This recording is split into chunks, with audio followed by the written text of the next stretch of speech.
Another classic here for format number three, the monthly update. This is again one that's pretty evergreen. And you can cycle through this once a month, and you can do different variations of this as well, monthly, quarterly, yearly. Um, and the execution here is quite simple. You want to lead with some sort of growth metric or exciting thing that happened in the past month for your company. So if you grew a certain percentage, you hit a certain revenue milestone, you landed a big logo, made a few key hires, something that's going to catch people's attention on the timeline. The more specific you can get with the metrics here, the better. One of the reasons why these tend to work really well for Austin is um, he's okay with sharing specific metrics. The more specific you can get, the better. And then after that hook, you're going to lean into three key highlights, three learnings in the past month, and then what's next. So very simple. This is a lot easier to execute than say an origin story post because there's not really a narrative through line here. It's just here's a highlight and then a list of three wins in the past month, what you learned as a founder. And again, the more specific and real you can get here, the better.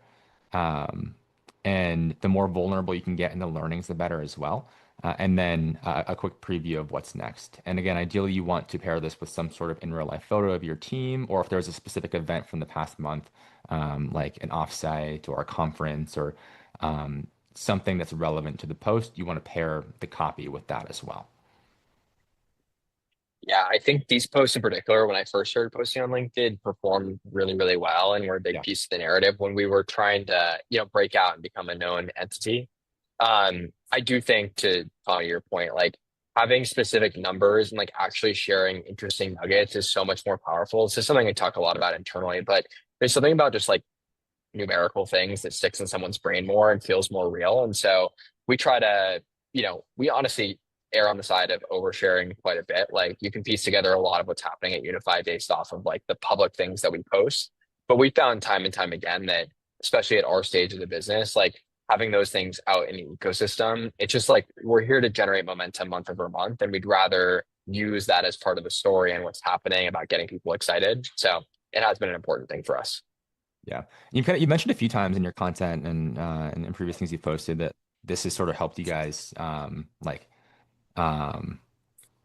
almost appear bigger than you are, especially in the earlier days, like sort of do that. Yeah, totally. We there was just a stark difference between basically I think it was April of Yeah. 2024. I started posting 5 times a week on LinkedIn, and there was just a completely different perspective that we had from the market before and after that moment where, it's a familiarity thing. I think that there's like some saying of like someone's got to see your brand 9 times before they actually remember it and it sticks in their head. And we we had a kind of a funny anecdote. I have a friend who was flying back from a conference. He was sitting next to somebody random. I looked at the person's phone, and my like LinkedIn post was on his screen.